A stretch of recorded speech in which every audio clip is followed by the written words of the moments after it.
नमस्कार दोस्तों, आपके आज के इस वीडियो में हम आपके लिए आंवला नवमी की कथा लेकर आए हैं।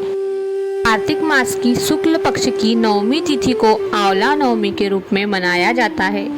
इसे अक्षय नवमी के नाम से भी जाना जाता है। आंवला नवमी के दिन सपरिवार आंवले के पेड़ की आराधना की जाती है, जिसमें कि हरि विष्णु का वास होता है। आंवला नवमी की व्रत कथा के अनुसार एक समय किसी नगर में एक सेठ और सेठानी रहते थे, जिनकी 4 बहू और 4 बेटे थे। वे बहुत ही खुशहाली से रहा करते थे। सेठ जी के पास इतना धन दौलत था कि उसका हिसाब किताब रखने के लिए उनके पास कई नौकर चाकर काम करते थे, जो उनके धन को तराजू में तोलकर रखा करते थे। वहीं सेठानी जी ने भी एक नियम ले रखा था। वे रोज एक सोने का आंवला दान करती थी और उसके पश्चात ही भोजन ग्रहण करती थी। सेठ सेठानी सुखपूर्वक अपना जीवन व्यतीत कर रहे थे। एक दिन सेठानी जी की बहुओं ने आपस में बात करी, यदि हमारी सासू माँ रोज एक सोने का आंवला दान करेगी तो ऐसे तो हमारी धन संपदा खत्म हो जाएगी।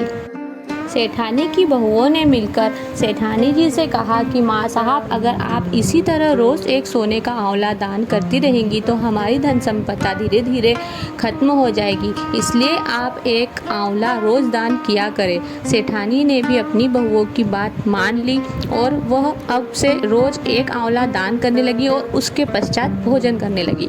कुछ दिनों बाद सेठानी जी की बहुओं को उसका सादा आंवला दान करना भी अखरने लगा। उन्होंने सेठानी जी से सादा आंवला दान करने को भी मना कर दिया। यह बात सुनकर सेठ जी और सेठानी जी को बड़ा दुख हुआ। वो दोनों अपना घर छोड़कर जंगल की ओर चले गए। उस दिन सेठानी जी ने आंवला दान नहीं किया, इसलिए उन्होंने रात्रि में भोजन भी नहीं किया।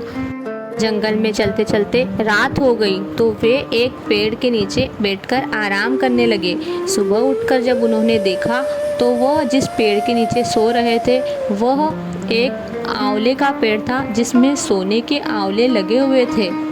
उसे देखकर सेठ और सेठानी बहुत खुश हुए। सेठानी जी ने उस पेड़ से एक आंवला तोड़कर दान किया और उसके पश्चात दोनों ने भोजन किया।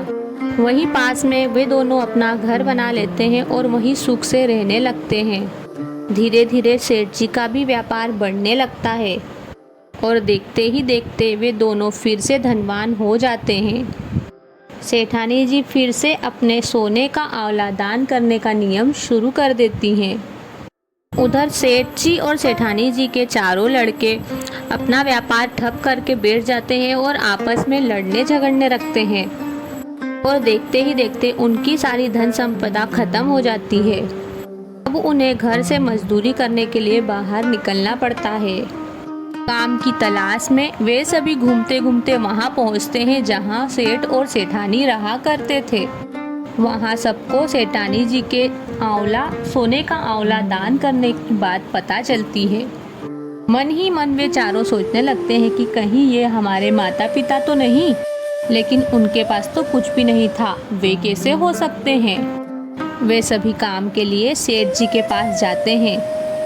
सेठ जी को देखते ही वे सब उनके पैर पकड़ लेते हैं और उनसे माफ़ी मांगने लगते हैं। सेठ जी और सेठानी जी उन्हें माफ़ कर देते हैं और वे फिर से खुशी खुशी रहने लगे और वे सभी एक साथ फिर से सुखपूर्वक रहने। दोस्तों, ऐसा भी कहा जाता है आंवला नवमी के दिन श्री कृष्ण जी गोकुल की गलियां छोड़ के मथुरा को गए थे। मान्यताओं अनुसार आंवला नवमी के दिन यदि कोई महिला आंवला के पेड़ की सपरिवार पूजा करती है तो वह अखंड लक्ष्मी को प्राप्त करती है, और अगर किसी स्त्री के संतान नहीं होती है तो वे भी आंवला नवमी की पूजा करती है, जिससे भगवान हरि विष्णु उन पर कृपा करते हैं।